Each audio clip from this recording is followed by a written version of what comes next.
Here's a simple recipe to make some preteen supporting characters. Make the setting that they're in a medieval fantasy. Have the characters come from well-known martial families. Have the characters not be highly valued due to either birth order or gender or both. Have the characters have more magic than the average person. Have that magic help enhance the character's physical abilities. Have their families want to avoid them due to the character's strength. Have the characters go off to train on their own. That is the origin stage. Now see, this is excellent for making some good justified angst for the characters. You have an unjust world, you have unfair circumstances, people are going to get behind that, like 100%. Let's continue with the recipe. Have characters enter a tournament where the magic is disallowed. Have characters reveal that they can in fact turn off their magic. Have characters fail and reveal that they are utterly unskilled without their magic. Have the characters trained to improve skills without magic. Now things are getting interesting. There's some conflict here. There's a lesson that can be learned. This is still really good.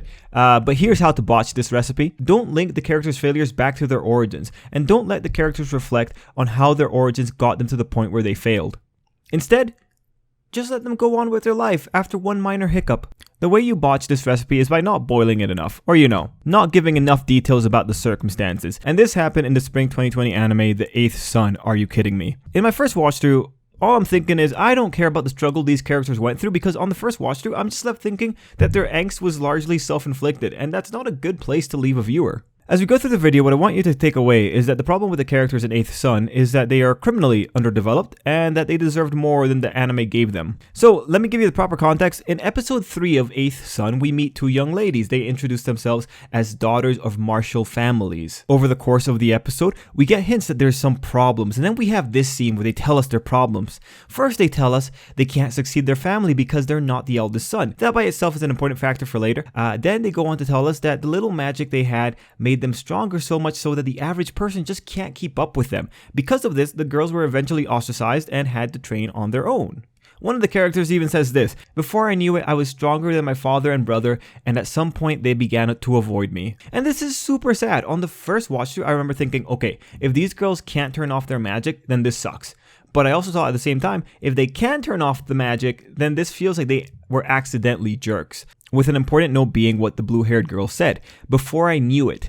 This line indicates that she wasn't paying attention to herself and her surroundings. She was penalized for being innocently unaware, which in that situation is still sad. Anyway, the girl continues and says they eventually had to train by themselves. So just with this scene, you have a tragedy. Some guys couldn't handle that the younger girl was stronger than them, so they ignored her, and those guys were her family. Eighth Son is a series that values birth order a lot. I mean, it's in the name. The conflict that comes from birth order, among other medieval values, is a central gimmick of the series. After that, we have episode 5, where the girls are licking their wounds from failing at seduction, and blue-haired girl tells us that she wants her family to acknowledge her, which in some ways makes that little situation with her family a little bit sadder. Anyway, this by itself is all fine. But then you have episode 7.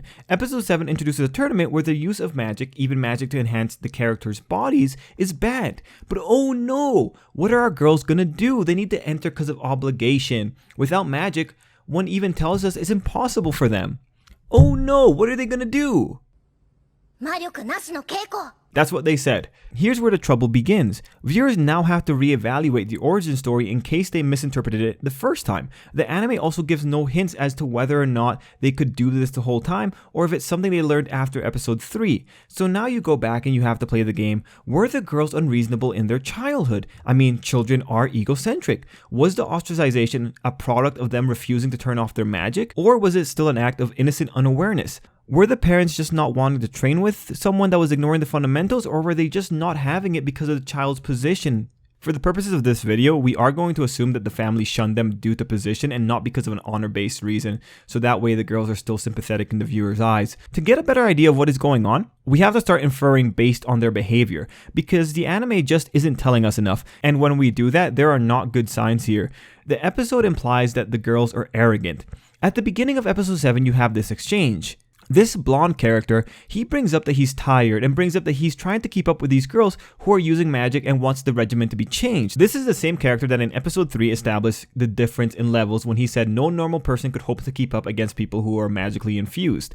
And this person has no magic. So what do these girls do? They brush him off, one berates him for always giving up, the blue-haired girl, and mind you, that's after he kept up with the girls for a while, and the other plays the, well, I don't have as much magic as the blue hair and I'm still able to do it card. So you have the situation where the guy is making, I think, a reasonable request, but these two aren't having it. This says that they are wholly unsympathetic to this guy's position as a person without any magic. If at the request to turn off magic, these girls berate him, what does that possibly say about their interactions with their families? Did those interactions shape them into this, or were they already like that since long ago? Anyway, once the girls turn off their magic, things get funny. During training, they can no longer keep up with Blondie, and then later during the tournament, you have the two girls get trounced in the preliminaries. These girls, in going off to train on their own, it seems that they let their magic propel them forward, but neglected covering their bases, and they never thought to cover their bases, which really begged the question, well, if they ever got in a situation where they were running low on magic, what would they have done? We know that magic can run out in this universe. It just seems pretty funny that for people who were gonna be adventuring for their careers, that they didn't think they needed to cover their bases. Anyway, point is, without magic, they were gonna be in trouble. And honestly, given the situation, it isn't their fault, they were self-taught.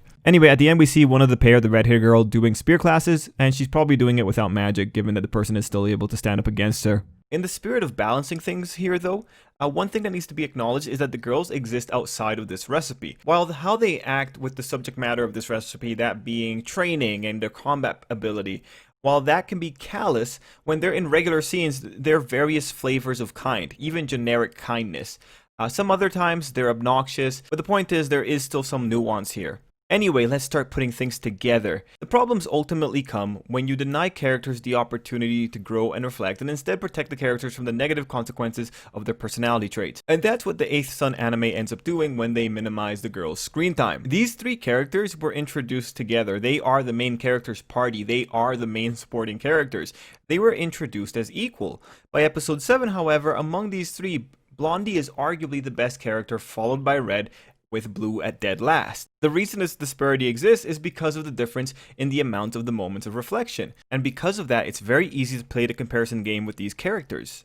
So that's what we're going to do. We're going to use the anime's own scenes to show how having characters reflect on their actions can elevate that character. And we're going to start with the blonde boy. This boy came in and he set up a episode specific story arc that has the highs and the lows that the girls wish that they had, even though they were primed for a really good story here. Here's an example of a good quality scene. He has a dark moment where he is questioning his self-worth and his inabilities. He unfairly snaps at the girls, one of the lines being that they wouldn't understand the angst that he's going through because they don't understand what it's like to have no magic. He later apologizes for that angst. Right here, the guy apologizes after he makes a slight against the girls, he admits fault, and realigns himself with what he has to do. Excellent episode-specific art, and really easy to pull it off. Just have the characters acknowledge that they have memories of their experiences. The elements of this arc are what the girls are lacking. I have yet to see the girls, specifically the blue-haired one, admit fault even though she legitimately has some, and I have yet to see her reflect on her experiences so far. So the girls aren't getting scenes of the same quality as the blonde boy. But is it because those scenes never existed, or is it because the anime is cutting them? Well, the anime is probably cutting them, all things considered.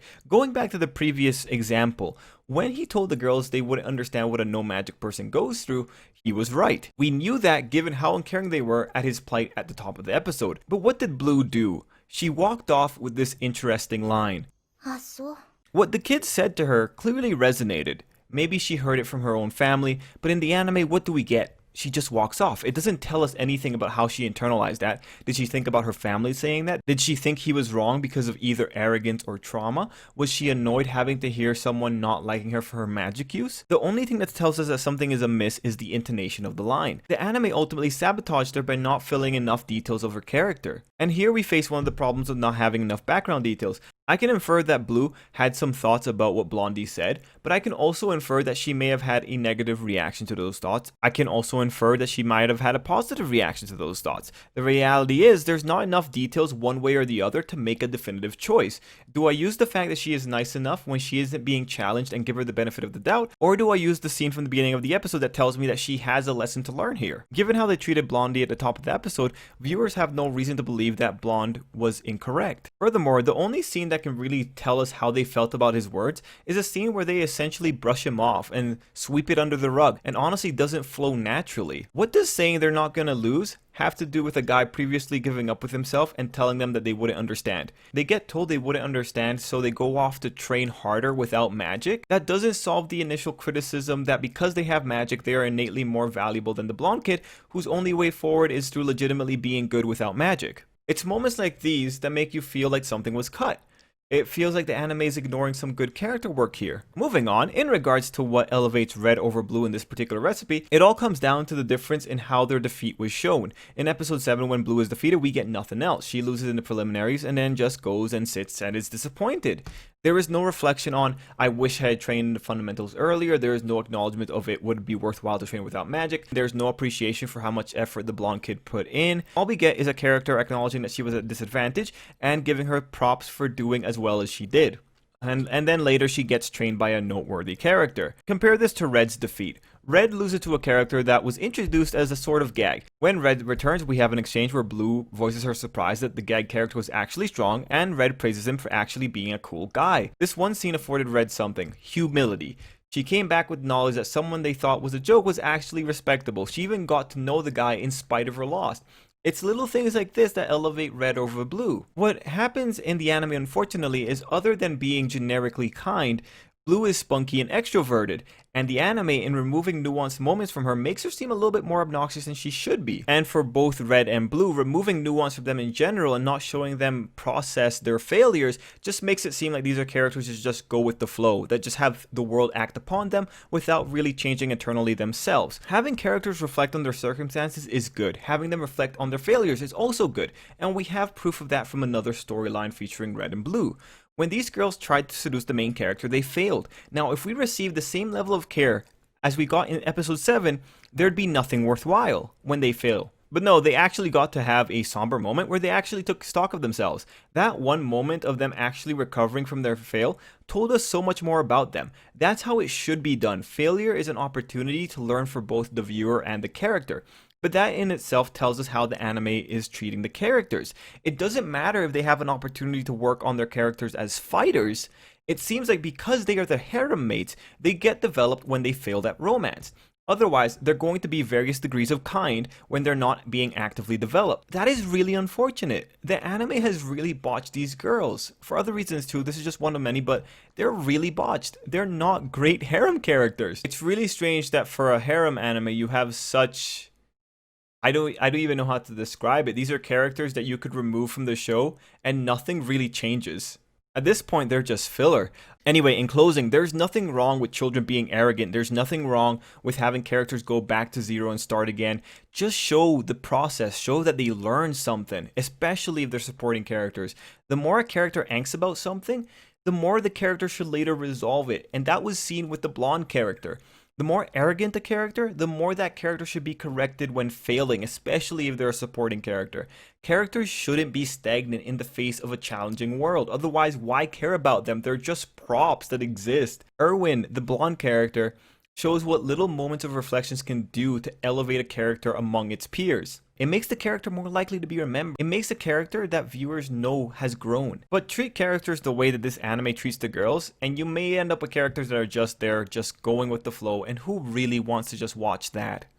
Anyway, that's it for me. That's my write-up. It's really interesting watching The Eighth Son. Full disclosure, light novel fans are talking about how much the anime is being botched compared to the light novel, so I do definitely think this is a situation where the anime is probably doing the original source a disservice. But hey, if you're an Eighth Son fan, let me know what you thought down below. If you are a general anime fan, let me know what you think about what you should be doing with your supporting characters, whether they are in a harem or not. What kind of strategies would you employ? What do you enjoy seeing in your harem characters? Let me know down below. And yeah, till next time, I hope you have an absolutely great day.